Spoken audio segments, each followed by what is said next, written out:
পলাশবাবু তার স্ত্রী পার্বতী এবং দুই ছেলে বিক্রম ও রবির সঙ্গে মুম্বাই শহরেই থাকত। পলাশবাবু মিডল ক্লাস মানুষ হয়েও তার দুই ছেলেকে অনেক টাকা খরচ করে পড়াশোনা শিখিয়েছিল। একদিন বাড়িতে যখন সবাই মিলে বসেছিল, মা, এখন আমি বিয়ে করতে চাই না। এইমাত্র পড়াশোনা শেষ করে আমি জার্মানি থেকে এসেছি। কয়েক মাস পর সেখানে জব জয়েন করতে হবে। কিন্তু বাবা, তুই তো বলেছিলিস বিদেশ থেকে পড়াশোনা করে আসার পর দেশেতে চাকরি করবি, তাহলে এখন বিদেশে চাকরি করার কথা বলছিস কেন? তোর মা একদম ঠিক কথা বলছে বিক্রম। তোর পড়াশোনা শেষ হয়ে গেছে, এবার এখানেই একটা ভালো চাকরি খুঁজে নে। বাবা, বিদেশে যাওয়ার আগে আমি সেখানকার ব্যাপারে কিছু জানতাম না। তাছাড়া এই দেশে থেকে কি করব? বিদেশে চাকরি করে সুখে থাকতে পারবো। আচ্ছা ঠিক আছে, তুই আগে এখানে থেকে বিয়েটা করে নে, তারপর চাকরি পেয়ে গেলে নিজের বউকে নিয়ে বিদেশে চলে যাস। মা, বিদেশে পড়াশোনা করার পর কেউ এখানকার মেয়েকে বিয়ে করবে কেন? আমাকে এখানকার কোনো মেয়েকে বিয়ে করতে বলো না। কিন্তু বাবা। মা, এটাই আমার ফাইনাল কথা। আমি একটু বাইরে যাচ্ছি। বিক্রম এই বলে বাড়ি থেকে বেরিয়ে পড়ে। অপরদিকে মুম্বাই শহর থেকে অনেক দূরের একটি ছোট শহরে অজয়বাবু তার মেয়ে মিনার সঙ্গে থাকত। মিনার মা না থাকায় তার বাবা একাই খুব ভালোভাবে তাকে মানুষ করেছিল। বাবা এবং মেয়ে আনন্দের সঙ্গে জীবন কাটাত। তারপর একদিন হঠাৎ করে অজয়বাবুর শরীর খারাপ হয়ে যায় এবং তাকে হসপিটালে অ্যাডমিট করতে হয়। এখন আমার বাবা কেমন আছে ডাক্তারবাবু? এখন ভয়ের কোনো কারণ নেই, কিন্তু অবস্থা বেশি ভালো নেই। একটু ভালোভাবে তার খেয়াল রাখবে। এরপর মিনা তার বাবার সঙ্গে দেখা করার জন্য অপারেশন রুমের ভেতরে আসে। বাবা, তোমার শরীর কেমন আছে? মিনা, নিজের জীবন নিয়ে আমি বেশি কিছু ভাবি না, কিন্তু এই সময় আমি মারা গেলে তোর বিয়ে দেখার স্বপ্ন আমার পূরণ হবে না। তোর বিয়ে দেখে নিলে আমি শান্তিতে এই পৃথিবী ছেড়ে যেতে পারবো। বাবা, এখন আমার 21 বছর বয়স। আমি আরো পড়াশোনা করতে চাই আর ভালো চাকরিও করতে চাই। এই সময় বিয়ে করে নিলে আমি নিজের স্বপ্ন পূরণ করতেই পারবো না। কেন স্বপ্ন পূরণ করতে পারবি না? তোর মাও গ্র্যাজুয়েশন করতে চাইতো এবং আমি তাকে বিয়ের পরে গ্র্যাজুয়েশন করতে দিয়েছিলাম। আমার বিশ্বাস তোর স্বামীও তোকে পড়াবে। সব মানুষ তোমার মতো হয় না বাবা। তুই এভাবে জেদ করতে থাকলে একদিন সত্যি সত্যি আমি তোর বিয়ে না দেখেই মারা যাব। মিনা কলেজে পড়াশোনা করত এবং বাড়ি ফিরে বাচ্চাদের টিউশনিও পড়াতো। মিনা যেমন পরিশ্রমী ছিল তেমন তাকে দেখতেও অনেক সুন্দর ছিল। মিনা যখন 18 বছরের হয়েছিল তখন থেকেই তার বিয়ের কাজ আসতে শুরু করে দেয়। সে পড়াশোনায় অনেক ভালো হয়, বিয়ের জন্য রাজি হয় না এবং তার বাবা তাকে বিয়ের কথা বললে সবসময় সে এড়িয়ে যায়। এরকমই একদিন মিনা যখন বাড়িতে বসেছিল এমন সময় তার বাবা আবার তাকে বিয়ের কথা বলে। ঠিক আছে বাবা, যদি আমি বিয়ে করলে তুমি খুশি হও তাহলে আমি বিয়ে করার জন্য রাজি আছি, কিন্তু একটা কথা, আমি যৌতুক ছাড়া বিয়ে করব আর বিয়ের পরেও নিজের পড়াশোনাটা চালিয়ে যাব। হ্যাঁ মিনা, আমি যার সঙ্গে তোর বিয়ের কাজ লাগাবো তাকে তোর এই কথাগুলো জানিয়ে দেব। এরপর অজয়বাবু ঘটকের সঙ্গে আলাপ করে মিনার জন্য পাত্র দেখতে শুরু করে দেয়। একদিন হঠাৎ করে আবার মিনার বাবার শরীর খারাপ হয়ে যায়। তার শরীর এতটাই খারাপ হয়ে যায় যে সে বিছানা ছেড়ে উঠতেই পারছিল না। সকল পরিচিত লোকেরা তাকে দেখতে আসাও শুরু করে দেয়। একদিন পলাশবাবু তার স্ত্রী পার্বতীর সঙ্গে অজয়বাবুর সঙ্গে দেখা করতে আসে। পলাশ, তুই আমার ছোটবেলার বন্ধু, তাই তোর কাছ থেকে কোনো কথা লুকাবো না। আমি চলে যাওয়ার পর আমার মিনা একা হয়ে যাবে। আরে অজয়, আমরা থাকতে তুই এরকম করে বলছিস কেন? হ্যাঁ দাদা, আপনি এরকম করে বলবেন না। মিনাকে আমরা নিজেদের মেয়ের মতোই মনে করি। আপনি তাকে নিয়ে চিন্তা করবেন না, তাকে আমরা নিজের সঙ্গেই নিয়ে যাব। আমার অনেক ইচ্ছা ছিল আমি মিনার বিয়ে দেখব, কিন্তু সেটা আর হবে না। আমি একটা কথা ভাবছি, যদি আপনারা রাজি থাকেন তাহলে আমরা মিনার বিয়ে আমার বড় ছেলে বিক্রমের সঙ্গে দিতে পারি। আরে পার্বতী, এটা তুমি অনেক ভালো কথা বলেছো। আমি প্রথম থেকে চাইতাম মিনার মতো একটা ভালো মেয়ে আমাদের বাড়ির বৌমা হয়ে আসুক। যদি বিক্রম এই বিয়েতে রাজি থাকে তাহলে আমি সবচেয়ে বেশি খুশি হব। দাদা, আপনি নিশ্চিন্ত থাকুন, বিক্রম কখনো আমাদের কথার বিরুদ্ধে যাবে না। আমার মেয়েও আমার সব কথা শোনে, কিন্তু তোমাদের সন্তুষ্টির জন্য তোমরা একবার আমার মেয়ের সঙ্গে কথা বলে নাও। এরপর পার্বতী মিনার সঙ্গে দেখা করার জন্য তার রুমে যায়। মিনা আগে থাকতে লুকিয়ে লুকিয়ে তাদের সমস্ত কথাই শুনে ফেলেছিল এবং এই বিয়েতে সেও মনে মনে রাজি ছিল। মিনা, আমরা জানি তুমি বিয়ের পর আরো পড়াশোনা করতে চাও, তাতে আমাদের কোনো আপত্তি নেই। বিক্রমও কখনো তোমাকে পড়াশোনা থেকে আটকাবে না। তুমি কি এই বিয়েতে রাজি আছো? হ্যাঁ আন্টি, আমি এই বিয়েতে রাজি আছি। এরপর পার্বতী এবং পলাশ তাদের বাড়ি ফিরে আসে। তারা বাড়ি ফিরে বিক্রমকে মিনার সঙ্গে তার বিয়ের ব্যাপারে জানিয়ে দেয়। এসব কি মা? আমি ওই ছোট শহরের মেয়েকে বিয়ে করব কেন? ছোটবেলায় একসঙ্গে খেলা করেছি, তার মানে এটা নয় যে তাকে বিয়ে করতে হবে। এরকম করে বলিস না বাবা, অজয় বাবুর শরীর অনেক খারাপ, তাই আমরা তোকে জিজ্ঞাসা না করি তার মেয়ের সঙ্গে তোর বিয়ে ফাইনাল করে দিলাম। আমি এই বিয়ে করতে পারবো না মা। অজয় আঙ্কেলের শরীর খারাপ হয়েছে, তাতে আমার কিছু করার নেই। আমি কেন তার মেয়েকে বিয়ে করতে যাব? তোমার ছোট ছেলে রবিও এখানে বসে আছে, তোমরা তার বিয়ে রবির সঙ্গে দিয়ে দিচ্ছ না কেন? দাদা, এখন আমার বিয়ের বয়স হয়নি, না হলে বাবা মায়ের কথায় আমি যে কোনো মেয়ের সঙ্গে বিয়ে করে নিতাম। তাছাড়া মিনা পড়াশোনায় অনেক ভালো, তাকে দেখতেও খুব সুন্দর। তাকে বিয়ে করতে তোমার সমস্যা কোথায়? তুই চুপ কর। আমাকে কি করতে হবে এবার তোর কাছ থেকে জানতে হবে? তাদেরকে আমি কথা দিয়ে দিয়েছি, তুই বারণ করিস না বিক্রম। যদি এই ব্যাপার হয়ে থাকে তাহলে আমি মিনাকে বিয়ে করার জন্য রাজি, কিন্তু আর একটা কথা, আমার থেকে এর চেয়ে বেশি কিছু আশা করবে না, কারণ আমি কখনো তাকে নিজের মন থেকে ওয়াইফ মানতে পারবো না। বিক্রম এই বলে রাগ করে সেখান থেকে চলে যায়। উফ, ফাইনালি ছেলেটা বিয়ের জন্য রাজি হয়ে গেল। একবার তাদের বিয়েটা হয়ে গেলেই বিক্রম নিজেই মিনাকে ভালোবাসতে শুরু করে দেবে। কয়েকদিন পর খুব ধুমধাম করে মিনা এবং বিক্রমের বিয়ে হয়। বিয়ের পর মিনা তার শ্বশুর বাড়ির জন্য রওনা হয়ে যায়।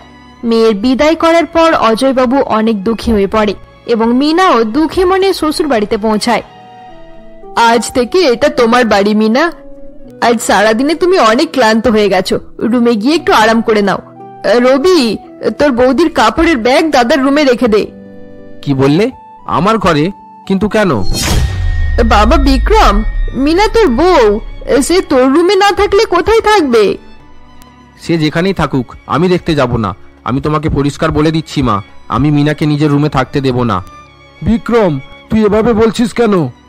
বাবা, এবার তুমি শুরু করে দিও না। অজয় বাবুর শরীর খারাপ ছিল, তাই তুমি আমাকে এই বিয়েটা করতে বলেছিলে। তোমাদের কথায় আমি মেয়েটাকে বিয়ে করেছি, তাই এবার আমার কাজ শেষ হলো। এবার মিনার কি হবে তোমরা ঠিক করো, আমি নিজের রুমে যাচ্ছি। বিক্রম এই বলে তার রুমে চলে যায়। বিক্রমের মুখে এসব কথা শোনার পর মিনা অবাক হয়ে যায়। মিনা যাকে বিয়ে করে তার সঙ্গে সুখে দিন কাটানোর স্বপ্ন দেখেছিল, আসলে সেই ছেলে তাকে পছন্দই করে না। মন খারাপ করো না মিনা, বিক্রম বিয়ের জন্য রাজি ছিল না, তাই রাগের মাথায় এত কিছু বলে দিয়েছে। কয়েকদিনেই দেখবি সবকিছু ঠিক হয়ে যাবে। হ্যাঁ মা, ঠিক আছে। রবি, তুই বৌদির জামা কাপড়গুলো গেস্ট রুমে পৌঁছে দে। যতদিন তোর দাদার মুড ঠিক না হয় ততদিন মিনা ওই গেস্ট হাউসেই থাকবে। কিন্তু মা, বৌদি গেস্ট রুমে থাকবে কেন? একটা কাজ করি, বৌদি তুমি চলো, আজ থেকে তুমি আমার রুমে থাকবে আর আমি গেস্ট রুমে শিফট হয়ে যাব। এরপর রবি মিনাকে তার রুম দেখিয়ে দেয়। রুমে যাওয়ার পর মিনা দুঃখী হয়ে শুয়ে পড়ে। সে অনেক ক্লান্ত থাকায় কিছু সময়ের মধ্যেই ঘুমিয়ে পড়ে। পরের দিন সকালে মিনার ঘুম ভাঙার পর সে রান্নাঘরে গিয়ে সকলের জন্য চা বানাতে শুরু করে। সে চা বানাচ্ছিল এমন সময় তার শাশুড়ি পার্বতী সেখানে আসে। আরে বৌমা, তুমি এত তাড়াতাড়ি উঠে রান্নাঘরে? হ্যাঁ মা, আমি চা বানাচ্ছি।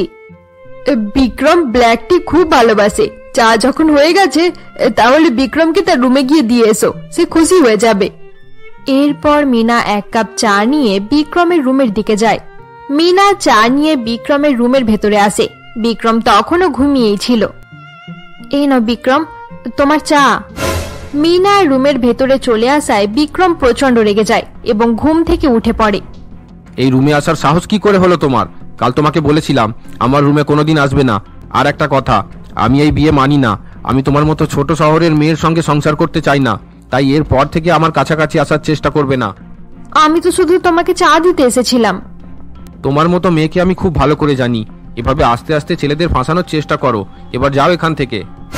বিক্রমের কথায় মিনা খুব কষ্ট পায় এবং রুমের বাইরে বেরিয়ে আসে। এরপর মিনা যখন দুঃখী হয়ে চেয়ারের উপরে বসেছিল, এমন সময় তার ঠাকুরপো রবি সেখানে আসে। কি হয়েছে বৌদি? দাদা এভাবে চিৎকার করছিল কেন? না রবি, সেরকম কিছু হয়নি, আমি ঠিক আছি। আচ্ছা বৌদি, বাবা বলছিল আজ তোমাকে এখানকার কলেজে ভর্তি করিয়ে দিতে। তুমি তৈরি হয়ে নাও, আমি তোমাকে ভর্তি করে দেব। কিছু সময় পর মিনা তৈরি হয়ে রবির সঙ্গে কলেজে ভর্তি হওয়ার জন্য বেরিয়ে পড়ে। বিক্রম তার বাড়ির ব্যালকনিতে দাঁড়িয়ে তাদের দুজনকেই দেখছিল। ছোট শহরের মেয়েরা এরকমই হয়, আমাকে ফাঁসাতে পারেনি, এবার আমার ভাইকে ফাঁসানোর চেষ্টা করছে। অপরদিকে রবি মিনাকে নিজের কলেজে নিয়ে যায় এবং সেখানে মিনার অ্যাডমিশন করিয়ে দেয়। এরপর রবি মিনাকে নিয়ে কলেজের ক্যান্টিনে যায়। সত্যি রবি, তোমাদের কলেজ অনেক সুন্দর। মুম্বাই ইউনিভার্সিটি বলে কথা, বড় তো হবেই।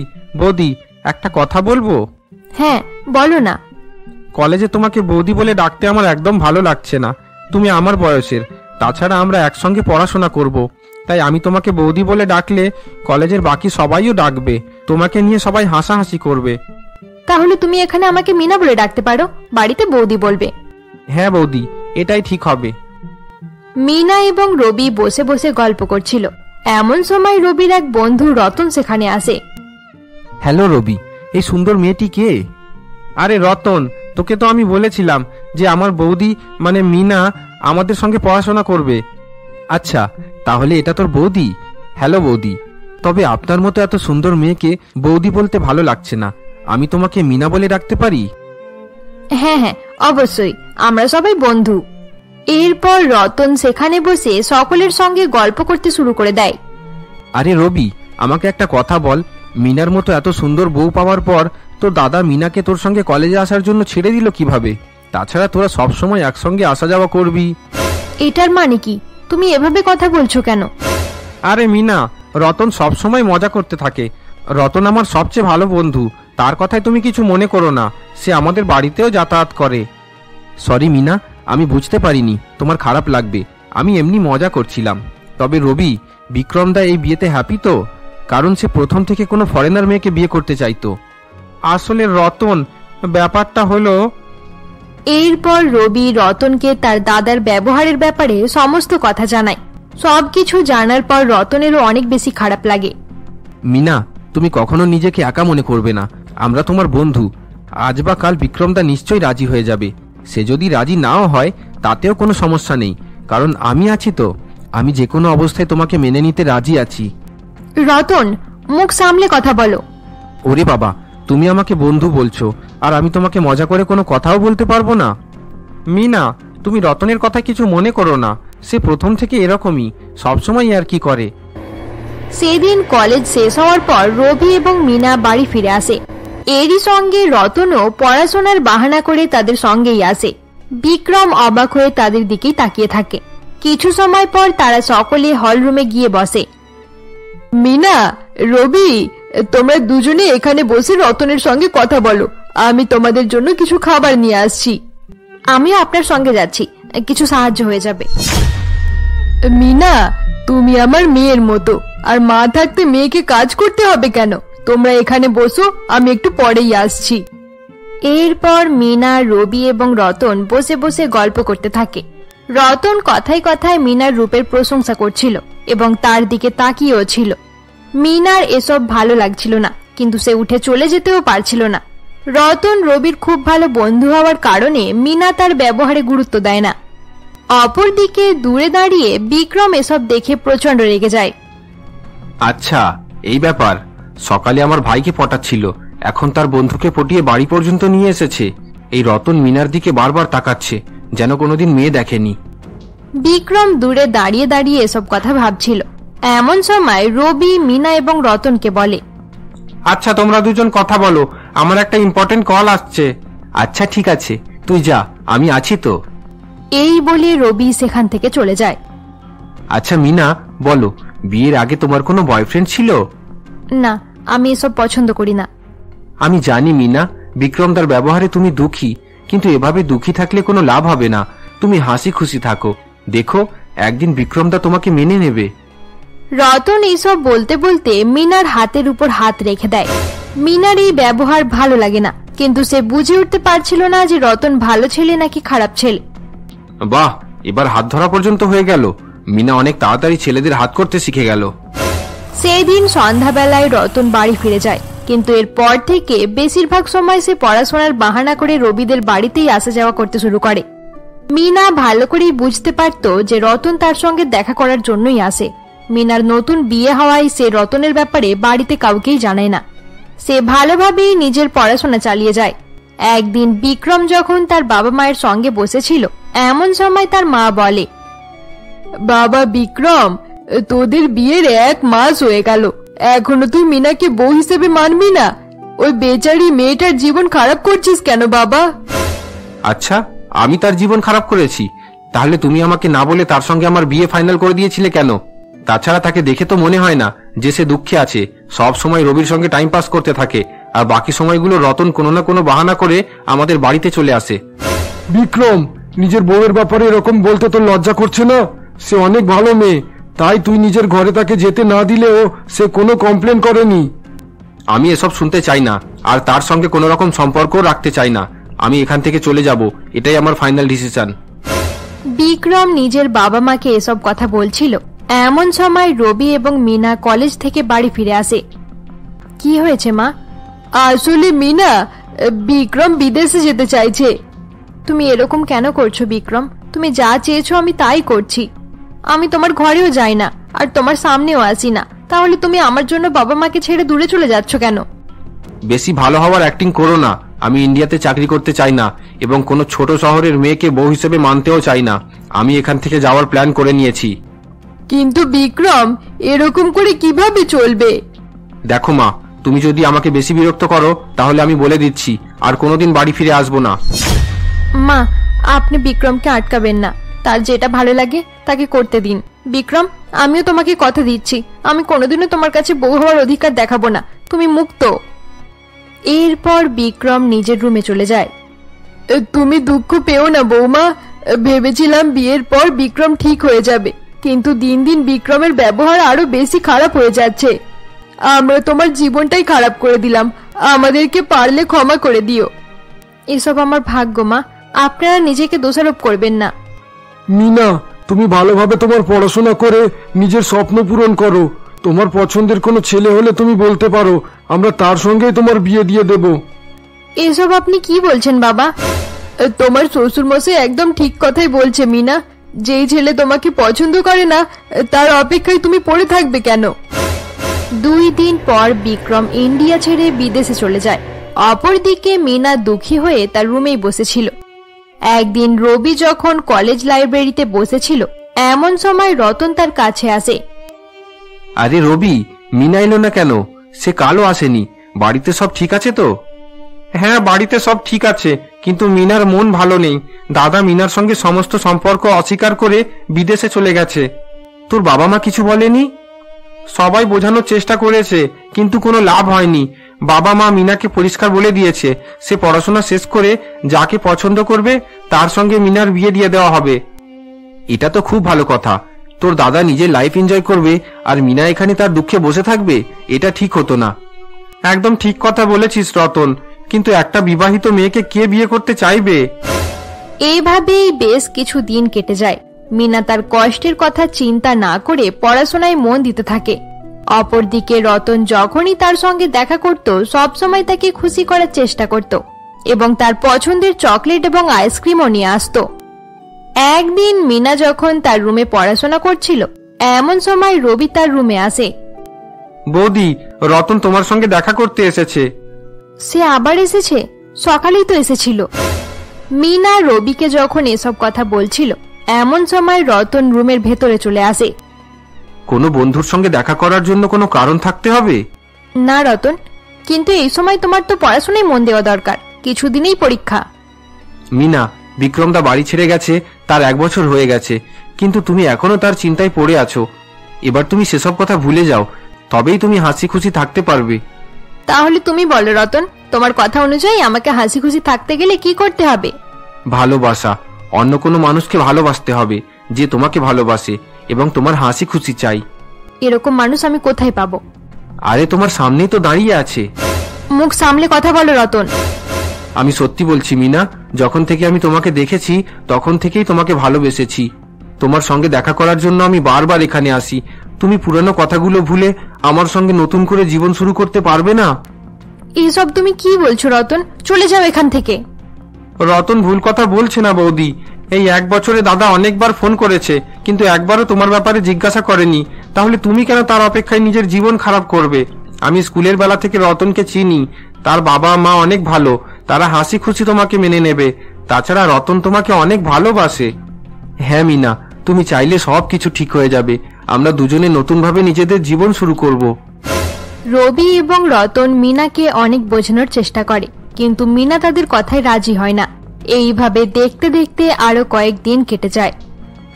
একদিন মিনা যখন তার শ্বশুর শাশুড়ির জন্য চা নিয়ে হলরুমে যাচ্ছিল, এমন সময় সে দেখে তার শ্বশুর শাশুড়ি রবি এবং রতনের সঙ্গে বসে কিছু কথা বলছে।